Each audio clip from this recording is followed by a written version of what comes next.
2020లో జగనన్న కాలనీల పేరు మీదటువంటి భూసేకరణ చేసినటువంటి ఒక కుంభకోణం గురించి మాట్లాడబోతా ఉన్నాం. 2020లో ప్రధానమంత్రి ఆవాస్ యోజన పథకం కింద దేశవ్యాప్తంగా కోట్లాది మందికి ఇళ్ళు లేని వారికి ఇంటి పట్టాలు ఇవ్వమని, ఇళ్ళున్న వాళ్ళకి, స్థలం ఉన్న వాళ్ళకి ఇల్లు కట్టించడానికి నరేంద్ర మోదీ గారు సంకల్పించారు. జగన్మోహన్ రెడ్డి గారు, ఆయన ప్రభుత్వం, మేము సొంతగా ఇళ్ల పట్టాలని ఏర్పాటు చేసుకుంటాము, మీరు ఇల్లు కట్టడానికి సహకరించండి అనే పథకం కింద జగనన్న కాలనీలు అని పేరు పెట్టి జగనన్న పట్టాలు ఇస్తామని చెప్పి లక్షలాది మంది లబ్ధిదారులను ఐడెంటిఫై చేశారు. రాష్ట్ర వ్యాప్తంగా అన్ని నియోజకవర్గాల్లో కూడా భూసేకరణ చేసినారు. అంతవరకు బాగానే ఉంది. భూసేకరణ చేసిన తర్వాత వీళ్ళు ఏం చేశారు, ధర తక్కువగా ఉన్నటువంటి భూములను ఐడెంటిఫై చేసి అక్కడ ఉన్నటువంటి రైతులు, భూమికి సంబంధించినటువంటి హక్కుదారులతో అగ్రిమెంట్లు చేసుకున్నారు. తక్కువ ధరకు అగ్రిమెంట్ చేసుకొని ప్రభుత్వ అధికారులకు తప్పుడు సమాచారం ఇచ్చి ఎక్కువ రేటు రైతులకి ఇవ్వమని చెప్పి ప్రపోజల్స్ పెట్టారు. ఆ విధంగా రైతుల అగ్రిమెంట్ ఆ డబ్బులు మాత్రమే వాళ్ళకి చేరింది, మిగిలిన డబ్బులంతా కూడా వీళ్ళు తినేశారు. నేను ఉదాహరణ ఒకటి చెప్పను. ఆదోని నియోజకవర్గ ఎమ్మెల్యేగా ఆదోని నియోజకవర్గంలో 178 ఎకరాలని మండగిరి గ్రామ పంచాయతీలో స్థలాన్ని ఐడెంటిఫై చేశారు, దాన్ని సేకరించినారు. 65 మంది రైతుల దగ్గర నుంచి సేకరించినారు. భూమి అక్కడ వస్తుందని తెలిసి రైతులందరినీ కూడా, మీరు ఇస్తే 5 లక్షల రూపాయలు ఎకరా చెప్పున మాకు అగ్రిమెంట్ చేసేయండి, లేకపోతే మొత్తం భూమి అంతా కూడా ప్రభుత్వం లాగేసుకుంటుంది అని అబద్ధాలు చెప్పి వాళ్ళని భయపెట్టి అగ్రిమెంట్లు చేసుకున్నారు 5 లక్షలకి. చివరి ప్రభుత్వం ఇచ్చిన కాంపెన్సేషన్ ఏంటంటే ఎకరానికి 13,500,000 రూపాయల నుంచి 23 లక్షల రూపాయల వరకు కూడా దీనికి మనం పరిహారం ఇచ్చారు. వీళ్ళు ముందుగా అగ్రిమెంట్లు చేసుకున్నారు కదా, సో 5 లక్షల రూపాయలు చెప్పిన మీకు అగ్రిమెంట్లు చేసుకున్నారు కాబట్టి 5 లక్షలు మీరు తీసుకోండి, ఆ 13,50,000 రూపాయల నుంచి 23 లక్షల వరకు ఉన్నటువంటి నష్టపరిహారాన్ని అంతా కూడా మాకు ఇచ్చేయండి అని లాక్కున్నారు. కొంతమంది రైతులు ప్రశ్నించినారు, ఎందుకు ఇలా చేస్తున్నారు అంటే వాళ్ళని భయపెట్టినారు, బెదిరించినారు, పోలీస్ కేసులు పెడతామని చెప్పినారు. ఏదో రకంగా గూండాయిజం, రౌడీయిజం వాడి వాళ్ళని అధికారాన్ని అడ్డం పెట్టుకొని వాళ్ళని వంచుకున్నారు. ఇంకో విచిత్రం బయటపడతా ఉంది. వీళ్ళందరికీ కూడా ప్రత్యేకంగా బ్యాంక్ అకౌంట్లు ఓపెన్ చేసి దాన్ని పైన అధికారులకు ఇచ్చి ఆ అకౌంట్లో డబ్బులు పడేలాగా చేసి దానికి సంబంధించిన పాస్ పుస్తకాలు, ముందుగా సంతకం పెట్టుకున్న చెక్కులు కూడా వాళ్ళ దగ్గర పెట్టుకొని డబ్బులు డ్రా చేసుకున్నారని ఈరోజు బాధితులంతా కూడా వాపోతా ఉన్నారు. ఆదోని ఒక్క నియోజకవర్గంలోనే 24,03,00,000 రూపాయలకు సంబంధించినటువంటి భూసేకరణకు సంబంధించినటువంటి డబ్బులు పడినాయి రైతులకు, 65 మంది రైతులకి. దీంట్లో రైతులకు చేరింది కేవలం 9 కోట్ల రూపాయలు మాత్రమే. 15 కోట్ల రూపాయలు వీళ్ళు రైతులకు రావాల్సిన డబ్బుల్ని లాక్కున్నారు. వివిధ మార్గాలను వాడినారు, దౌర్జన్యాలు చేసినారు, వాళ్ళని భయపెట్టినారు, పోలీసులతో బెదిరించినారు. నేను ఈరోజు కలెక్టర్ గారి దగ్గరికి వచ్చి కంప్లైంట్ ఇస్తా ఉన్నాను. ఆదోని ఒక్క నియోజకవర్గంలోనే ఇలా జరిగితే, ఇంత పెద్ద 15 కోట్ల రూపాయల కుంభకోణం జరిగితే, జిల్లా వ్యాప్తంగా, కర్నూలు జిల్లా వ్యాప్తంగా, రాష్ట్ర వ్యాప్తంగా ఉన్నటువంటి 175 నియోజకవర్గాల్లో ఎంత పెద్ద కుంభకోణం అంటే సుమారుగా 2,500 కోట్ల రూపాయల కుంభకోణం ఇది. ప్రభుత్వం మారింది, ఎన్డీఏ ప్రభుత్వం వచ్చింది.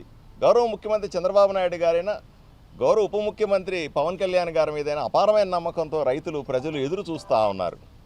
రాష్ట్ర ఆదోనిలో 65 మంది రైతులు ఏ విధంగా బాధపడతా ఉన్నారో, రాష్ట్ర వ్యాప్తంగా వేలాది మంది రైతులు భూమి పోగొట్టుకొని, ఆలోచన చేయండి ఒకసారి. తరతరాలుగా ఉన్నటువంటి ఆస్తి పోగొట్టుకున్నారు, కూలి నాలి చేసుకోవడానికి లేదా పొలం చేసుకోవడానికి ఉన్న పొలాన్ని పోగొట్టుకున్నారు. పోనీ దానికి తగ్గట్టుగా ప్రభుత్వం న్యాయంగా ఇచ్చిన డబ్బులు ఏమైనా వాళ్ళ ఇళ్ళకి చేరినాయి అంటే అది కూడా ఎమ్మెల్యే సాయిప్రసాద్ రెడ్డి ఆదోనిలో అయితేనేమి, వాళ్ళ అనుచరులు అయితేనేమి, వాళ్ళ పేర్లన్నీ రాశాను దీంట్లో. అలాగే రాష్ట్ర వ్యాప్తంగా ఉన్న అప్పట్లో ఉన్నటువంటి వైఎస్ఆర్సీపీ ఎమ్మెల్యేలు, ఎంపీలు, మంత్రులు, సాక్షాత్తు ముఖ్యమంత్రి అందరూ కలిసి 2,500 కోట్ల రూపాయలు డబ్బులు కొట్టేశారు. ఆలోచన చేయండి, ఎవరి డబ్బు ఇది? పేద రైతుకు చెందాల్సిన డబ్బులు ఇవి. వాళ్ళ కష్టార్జితమో తాతల తండ్రుల ఆస్తో అది.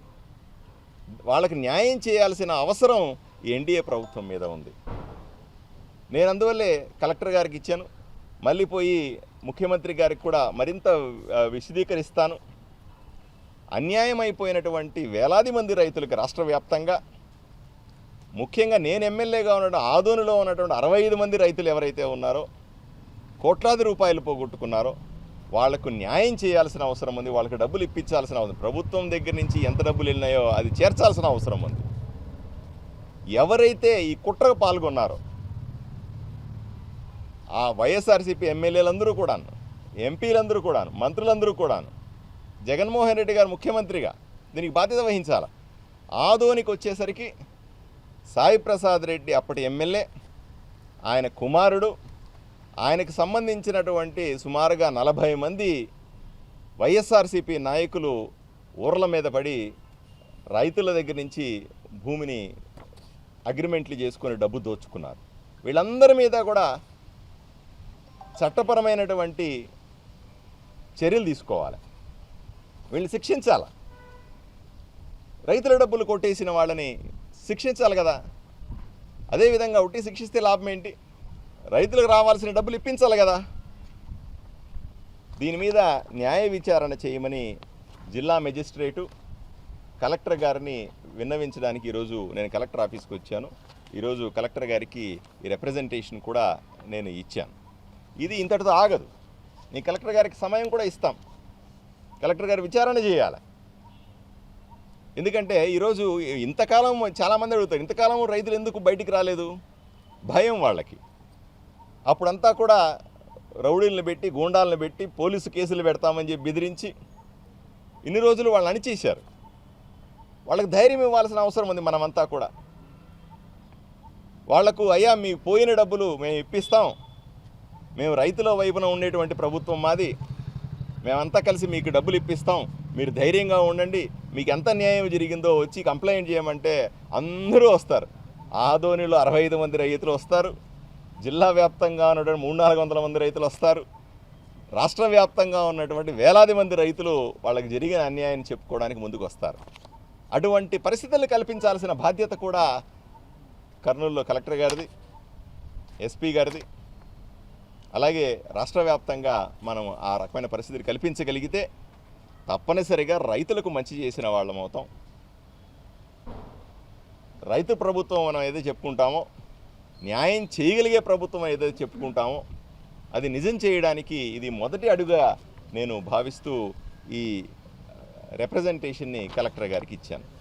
కలెక్టర్ గారు తప్పనిసరిగా దీని మీద చర్య తీసుకుంటారు, విచారణ చేస్తారు. ఇంతటితో ఆగదు, ఒకటొకటే బయటకు వస్తాయి అన్నీ కూడా. దీంతో అవసరమైతే దీన్ని ప్రభుత్వం దృష్టిలో కానీ లేదా మిగిలిన దర్యాప్తు సంస్థలు ఏదైతే ఏసీబీ ఉంది, ఎందుకంటే దీంతో విపరీతమైన అవినీతి తప్పనిసరిగా ఏసీబీ అట్రాక్ట్ చేస్తుంది. అలాగే విపరీతమైన నల్లధనాన్ని వీళ్ళు కూడేసుకున్నారు. దీనికి సంబంధించి సిబిఐ, ఈడీ కేసులు వస్తాయి. అలాగే దీంట్లో జరిగినటువంటి కుంభకోణాల మీద వివిధ ప్రభుత్వ దర్యాప్తు సంస్థల ద్వారా విజిలెన్స్ అయితేనేమి, స్టేట్ విజిలెన్స్, సెంట్రల్ విజిలెన్స్ అయితేనేమి, ఇవన్నీ కూడా ఇన్వాల్వ్ అయ్యి తప్పనిసరిగా రైతులకు న్యాయం చేస్తారని నమ్మకం నాకుంది. అలాగే దీంట్లో ఇన్వాల్వ్ అయినటువంటి వాళ్ళందరికీ కూడా చట్టపరంగా శిక్ష పడాలని తప్పనిసరిగా నేను డిమాండ్ చేస్తా ఉన్నాను. నేను ఎమ్మెల్యే అయిన తర్వాత చాలామంది రైతులు వచ్చి జరిగిన అన్యాయం చెప్తా ఉన్నారు, కానీ భయపడతా ఉన్నారు. నేను ఎప్పుడు చెప్తాను, పత్రికల సమావేశం పెడతాను, వచ్చి చెప్పండి, లేదు మీడియాకి వెళ్ళి చెప్పండి అని అంటే వాళ్ళకి భయం ఉంది. సార్ కొడతారేమో సార్, తిడతారేమో సార్, గూండాలు సార్, ఇట్లాంటి భయానకమైన వాతావరణం. నేను వాళ్ళకి హామీ ఇచ్చాను, మీకు భద్రత కల్పించే బాధ్యత నాది. నా నియోజకవర్గం వరకు నేను చేసుకోగలను, కర్నూలు జిల్లాలో చేయగలను.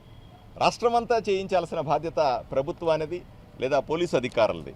తప్పనిసరిగా పోయిన డబ్బు, ఎవడో కొట్టేసిన డబ్బు వెనక్కి వస్తుంది అంటే, పోయిందనుకున్న డబ్బు వెనక్కి వస్తుంది అంటే వచ్చి ఫిర్యాదు చేయడానికి రైతులంతా సిద్ధంగా ఉన్నారని మాత్రం గట్టిగా చెప్తాను.